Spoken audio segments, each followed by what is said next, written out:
স্বাগত দীপ্ত সংবাদে আপনাদের সঙ্গে থাকছি আমি নাদিরা জাহান। চলমান দাবদাহ আরও 3 দিন থাকবে, এরপর 1 সপ্তাহ বিরতি দিয়ে আবার তা শুরু হবে।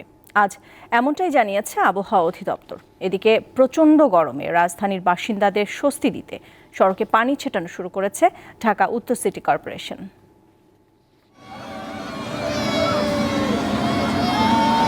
এই উচ্ছ্বাস প্রচণ্ড গরমে কিছুটা স্বস্তি পাওয়ার উচ্ছ্বাস। রাজধানীর তাপমাত্রা যখন 40 ডিগ্রি সেলসিয়াসের আশেপাশে, তখন এমন উদ্যোগ ঢাকা উত্তর সিটির। তাপদাহ থেকে সাময়িক মুক্তি দিতে শনিবার ঢাকা উত্তরে 3টি ওয়াটার স্প্রে মেশিনে পানি ছিটানো শুরু করে নগর কর্তৃপক্ষ।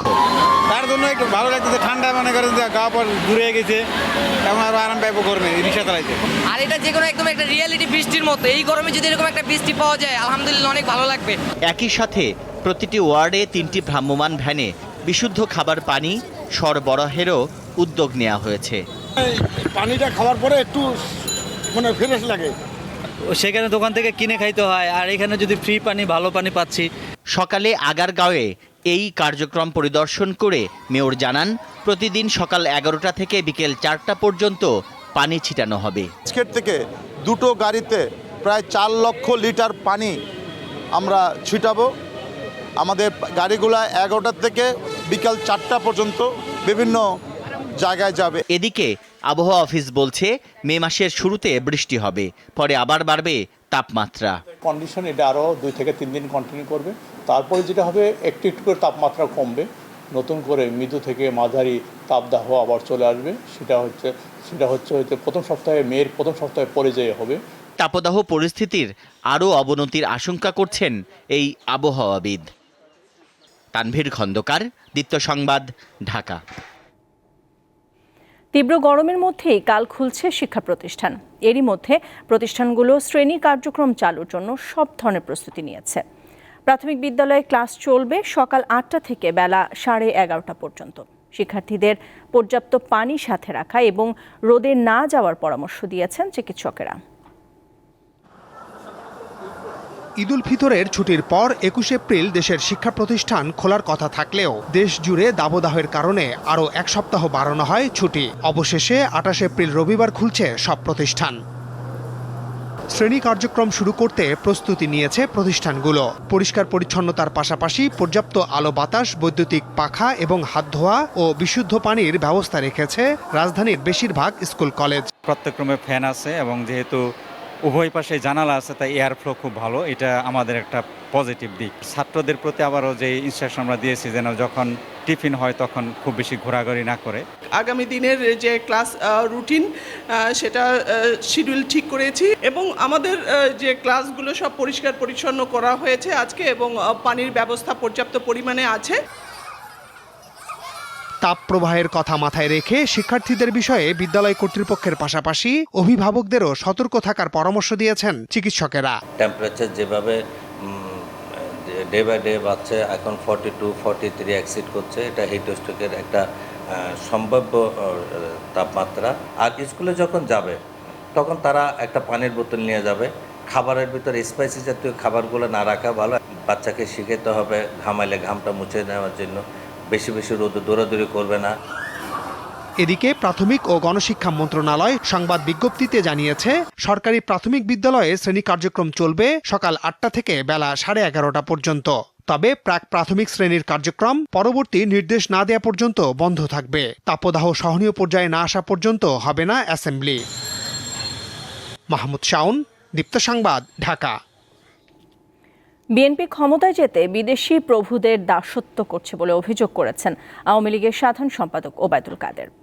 শেরেবাংলা AK ফজলুল হকের 62তম মৃত্যুবার্ষিকী উপলক্ষে সকালে রাজধানীতে তার সমাধিতে আওয়ামী লীগের পক্ষে শ্রদ্ধা নিবেদন শেষে একথা বলেন তিনি। ওবায়দুল কাদের আরও বলেন, বিএনপির মধ্যে গণতন্ত্র নেই, কিন্তু দলটি দেশে গণতন্ত্র প্রতিষ্ঠার কথা বলছে। বিএনপির গণতন্ত্র হত্যার ইতিহাস রয়েছে বলে মন্তব্য করেন আওয়ামী লীগ সাধারণ সম্পাদক।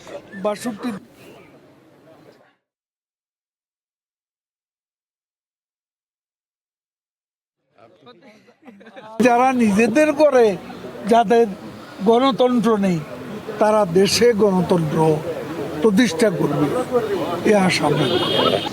তারা মনে করে যে বিদেশি প্রভুরা তাদের দাসত্ব করলে ক্ষমতা রক্ষা করা যায়, ক্ষমতায় যাওয়া যায়। বাগেরহাট ও ময়মনসিংহে সড়ক দুর্ঘটনায় 5 জন নিহত হয়েছেন। বাগেরহাটের খুলনা মোংলা মহাসড়কের রামপালে ট্রাক চাপায় নিহত হয়েছেন 3 ভ্যান যাত্রী। সকালে রামপাল উপজেলার চেয়ারম্যান বাড়ি মোড় এলাকায় এই দুর্ঘটনা ঘটে। পুলিশ জানায়, মোংলাগামী একটি ট্রাক বিপরীত দিক থেকে আসা একটি যাত্রীবাহী ভ্যানকে চাপা দিলে ঘটনাস্থলে একজন মারা যায়। আহতদের উদ্ধার করে রামপাল উপজেলা হাসপাতালে নেওয়া হলে সেখানে 2 জনের মৃত্যু হয়। অন্যদিকে ময়মনসিংহ সদরের আলালপুরে বাস ও সিএনজি চালিত অটোরিকশার মুখোমুখি সংঘর্ষে ঘটনাস্থলেই অটোরিকশার 2 যাত্রী নিহত হয়েছেন। এ ঘটনায় আহত হয়েছেন 4 জন। এবার আন্তর্জাতিক প্রসঙ্গ। যুক্তরাষ্ট্রের আগামী প্রেসিডেন্ট নির্বাচনে চীন হস্তক্ষেপ করতে চাইছে বলে অভিযোগ করেছেন মার্কিন পররাষ্ট্রমন্ত্রী অ্যান্টনি ব্লিংকেন। শুক্রবার চীন সফরের শেষ দিন সিএনএনকে দেওয়া এক সাক্ষাৎকারে এই অভিযোগ করেন তিনি। বলেন, চলতি বছরের নভেম্বরে হতে যাওয়া যুক্তরাষ্ট্রের নির্বাচনে চীন প্রভাব বিস্তার ও হস্তক্ষেপ করতে চায়। এ বিষয়ে তাদের কাছে প্রমাণ রয়েছে।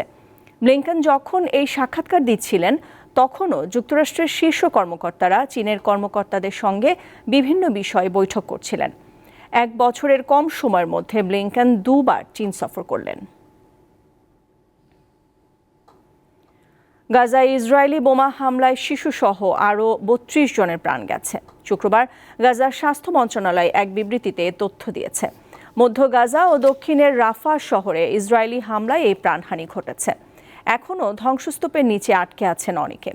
এদিকে জাতিসংঘ জানিয়েছে, অবরুদ্ধ গাজা উপত্যকায় ইসরায়েলি অভিযানের ফলে ধ্বংসস্তূপে পরিণত হয়েছে অঞ্চলটি।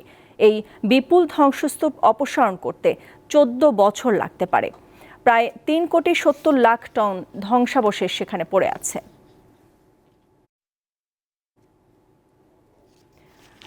আবারও যুক্তরাষ্ট্রের পুলিশের নির্যাতনে কৃষ্ণাঙ্গ নাগরিকের মৃত্যুর ঘটনা ঘটেছে। এক প্রতিবেদনে রয়টার্স জানিয়েছে, ওহাইও রাজ্যের পুলিশ ঘটনাটির একটি ভিডিও প্রকাশ করেছে। তাতে দেখা যায়, ক্যান্টর শহরে একটি বারের মেঝেতে ফেলে ফ্রাঙ্ক টাইসন নামের এক ব্যক্তির ঘাড়ের উপর পা দিয়ে চেপে ধরে হাতকড়া পরাচ্ছে কয়েকজন পুলিশ। আর টাইসন বারবার বলছেন তার শ্বাস নিতে কষ্ট হচ্ছে। এরপর গুরুতর আহত অবস্থায় হাসপাতালে নেওয়া হলেও তাকে বাঁচানো যায়নি। এর আগে 2020 সালে পুলিশের নির্যাতনে মারা যান কৃষ্ণাঙ্গ যুবক জর্জ ফ্লয়েড। তাকেও ঘাড়ের উপর পা দিয়ে হত্যা করে পুলিশ। খেলার খবর। 5 ম্যাচ সিরিজের প্রথম টি20তে কাল বাংলাদেশের নারী দলের মুখোমুখি হবে ভারত। সিলেট আন্তর্জাতিক স্টেডিয়ামে খেলা শুরু হবে বিকেল 4টায়। দ্বিতীয় ম্যাচ হবে 30 এপ্রিল। আর শেষ 3টি হবে 2, 6 ও 9 মে। সবগুলো ম্যাচই হবে সিলেটে। গত বছর ওয়ানডে ও টি20 সিরিজ খেলতে বাংলাদেশ সফর করেছিল ভারত নারী দল। সে সময় ভারতীয় অধিনায়ক হরমনপ্রীত কৌর নানা বিতর্কিত কাণ্ড ঘটিয়েছিলেন। আম্পায়ারের পক্ষপাতিত্ব নিয়েও অভিযোগ তুলেছিলেন। পরে তাকে শাস্তির মুখোমুখি হতে হয়। নারী টি20 বিশ্বকাপের আগে নিজেদের প্রস্তুতিটা ভালোভাবে সেরে নেওয়ার কথা জানিয়েছে বাংলাদেশ নারী দলের অধিনায়ক নিগার সুলতানা জ্যোতি। সিলেটে ব্যাটিং বান্ধব উইকেটে ভারতের বিপক্ষে প্রতি ইনিংসে 150 ছাড়ানোর প্রত্যাশার কথাও জানান তিনি। লাস্টে অনেক কিছু হয়ে গেছে, যেটা হোয়াটএভার হ্যাপেন ওটা তারা মাইলস্টোন ধরে বসে নাই, বাট গুড টু হিয়ার যে তারা বলতেছে যে আমরা আগে থেকে অনেক ম্যাচের টিম। আগে ব্যাটিং করার সুযোগ হয় অবশ্যই, যে উইকেট আমরা দেখছি 140 প্লাস বা 150 প্লাস একটা রান যদি আমরা দাঁড়া করতে পারি, তো সেই ক্ষেত্র থেকে তাদের জন্য অবশ্যই চেস করা ডিফিকাল্ট হতে পারে। আমাদের বোলিং অ্যাটাকের দিক থেকে আমরা ডিফেন্ড করাটা হয়তো বা একটু হলেও সহজ হবে। এই সাথে শেষ করছি সন্ধ্যার খবর। আমাদের পরের সংবাদ রাত 11টায় দেখার আমন্ত্রণ রইল। এছাড়াও তথ্য বিনোদনের খবরাখবর জানতে চোখ রাখুন দীপ্ত ডিজিটাল প্ল্যাটফর্মগুলোতে। সাথে থাকার জন্য ধন্যবাদ সবাইকে।